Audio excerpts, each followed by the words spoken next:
1,200 becquerels allowed per kilogram means that there are enough atoms to decay 1,200 times each second, and the next second, and the next, for at least one half-life.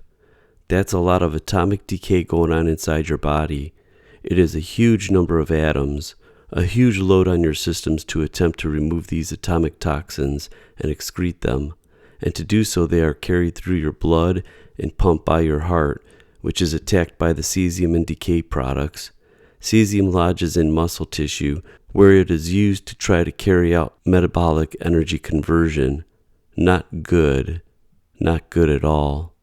January 5th, 2024, and this video is called New Radionuclide Activity Concentration Derived Intervention Levels After Fukushima. Now, right from the get-go, I just want to say I do these videos because I challenge conventional culture, and I'm trying to make people healthier. And this is only for the people that care. The people that don't care, it's not for any of those. Now, this is I came across some new information, which is really bizarre. I've been looking for this for a while. And first of all, I want to tell you that when they measure radiation in our food, it's based on becquerels a kilogram. Now, a kilogram of rice is approximately 4 to 4.5 cups of rice. I measured this out. It's basically a little bit over 4 cups of rice. So my comparison, remember this container of rice here is going to be for my comparison of what is actually the radionuclides that are allowed in our food right now. I'm going to do this glass container. I bought 2 strands of 600 Christmas lights, and it's going to represent what is allowed in our food since it was raised after Fukushima.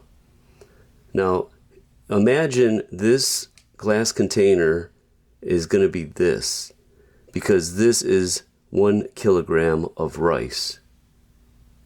Now, there is allowed up to 1,200 becquerels. Now, a becquerel is 1 disintegration a second as the isotopes, radionuclides decay. So let me put this out of the way here.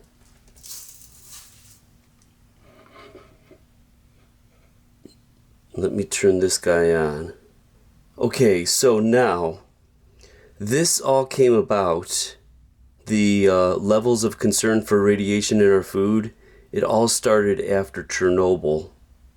Now, the Chernobyl radiation nuclear accident in 1986 is where this all came from.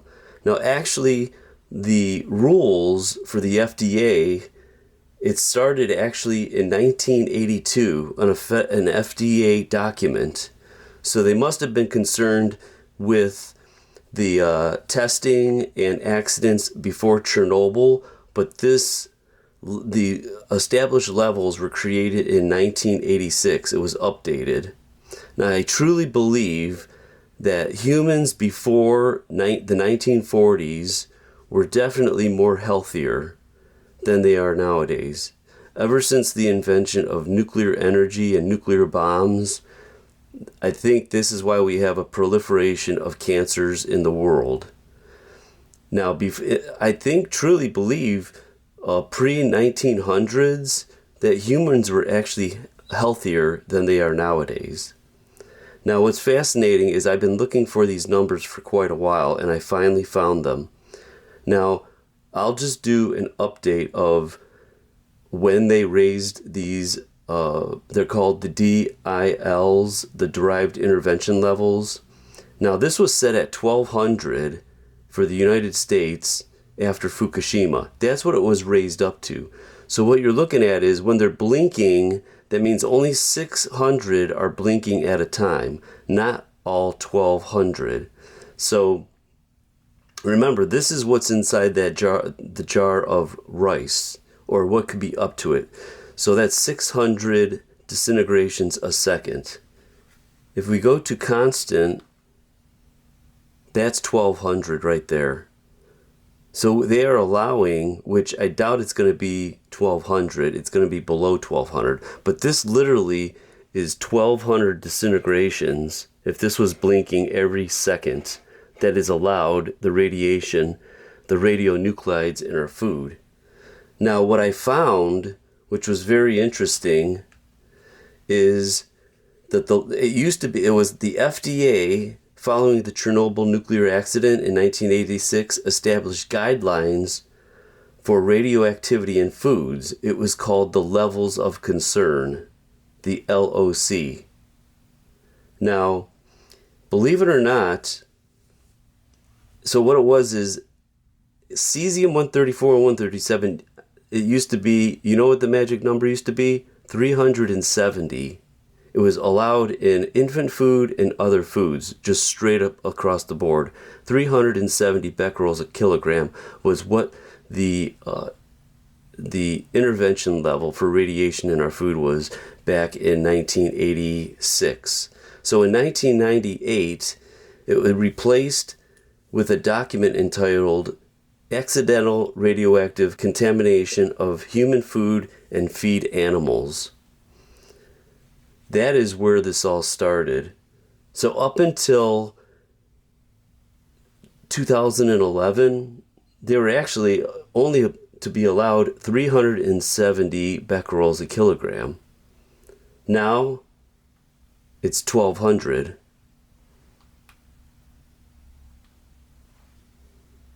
So that's a representation of, if this was going at 1 second, this is what's to be allowed in our food after Fukushima. Now, we can't see this stuff. The video I did before this goes into a little bit more information about Fukushima, but basically I think the FDA stopped testing in 2021, I think it was. So how do any of us know what's in the food if they're testing it? We're relying on Japan to test whether it's going to be imported into our country or throughout the world. Now, Japan was smart, since they assume that their food is more contaminated. They lowered their threshold.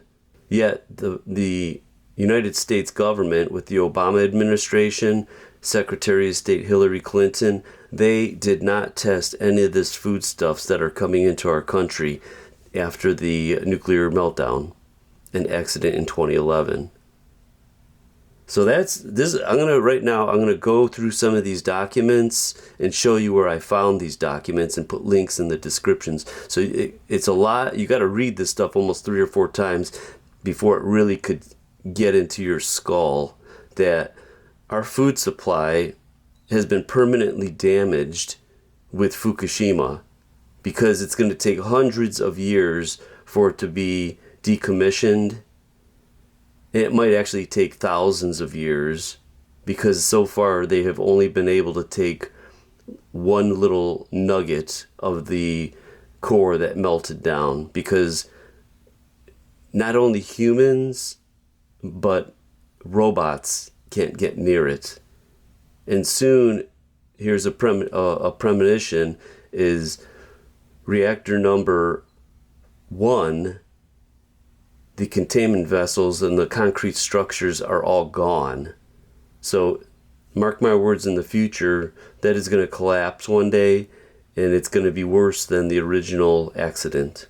Okay, so here's the document, FDA, U.S. Food and Drug Administration, supporting document for guidance levels for radionuclides in domestic and imported foods. I'll only do a couple highlights here. You can look through this stuff yourself. In the Federal Registration of August 13, 1998, FDA announced the availability of a new document entitled Accidental Radioactive Contamination of Human Food and Animal Feeds, Recommendations to State and Local Agencies.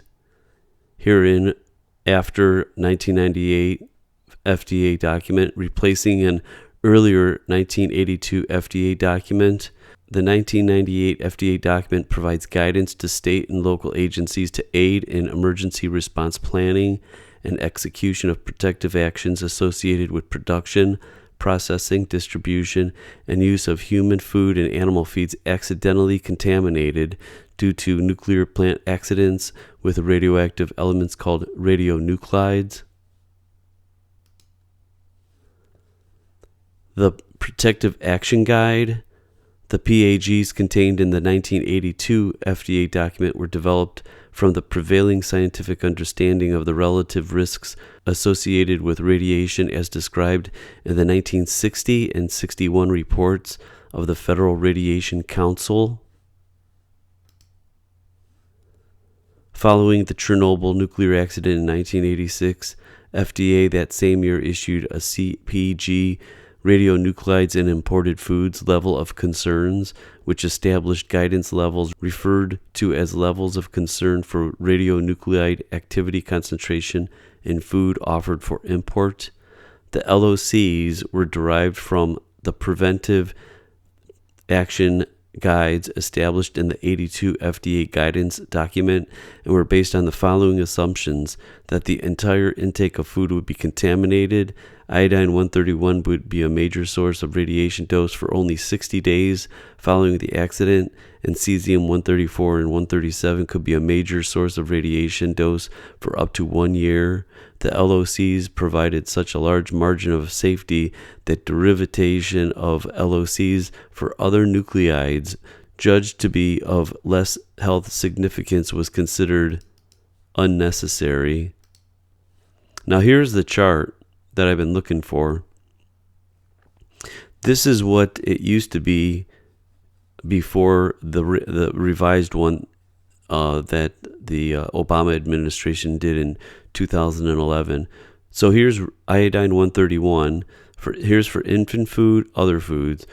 Iodine was 55 and then 300, and then cesium-134 and 137. Look at this. It was 370 across the board for infant food and other foods. Then you have, after Fukushima, they raised cesium 134 and 137 to 1200. The iodine 131, it went to 170. They added strontium 90 to 160, and then they got plutonium 138 and 139. They're allowing 2 becquerels a second in your food, and then these other isotopes.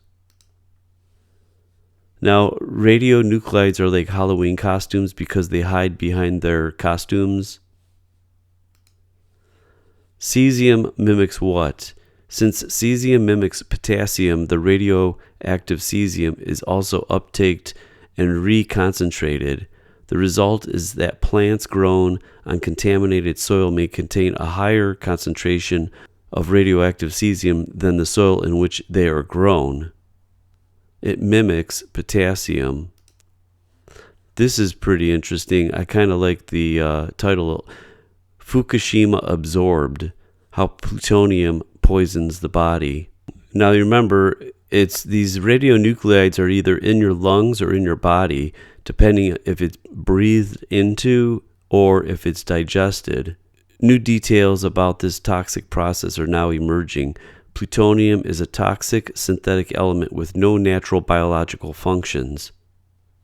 Not only is it useless to the body, it is strongly retained by humans when ingested, primarily lodging in bone and liver cells where it can release harmful alpha radiation. Iodine mimics what? Iodine's metabolism calming effects mimics bromines, but because iodine's larger atoms can't enter cells as easily, it's less potent. Most famously, iodine is attached to thyroid hormone, which is essential to cellular metabolism. That's where it ends up, is in your thyroid. Strontium mimics what in the body? Strontium acts very much like calcium. A large portion of the strontium will build up in bones. In adults, strontium mostly attaches to the surface of the bones. In children, strontium may create the hard bone mineral itself, thus being stored in the bones for many years. What radioactive substances cause cancer? High-energy radiation such as X-rays, gamma rays, alpha particles, beta particles, and neutrons can damage DNA and cause cancer.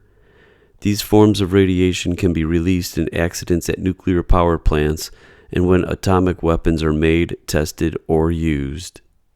Okay, I gotta add this because I found this new response from the FDA on Fukushima as of August 2023 in July. So it states that what has the FDA testing shown since July of 2021? As of July 28th, 2023, the FDA has tested 51 samples from an area associated with the Fukushima Daiichi facility for radionuclide contamination. None of these samples contained detectable levels of cesium. Remember, non-detectable levels does not mean zero. In August 2023, this is why it's going to only get worse. Japan will begin to release treated and diluted radioactive wastewater from the Fukushima Daiichi nuclear power station into the Pacific Ocean starting as early as August 24th, 2023, which this will go on for the next 1,000 years. We won't be around when the shit hits the fan.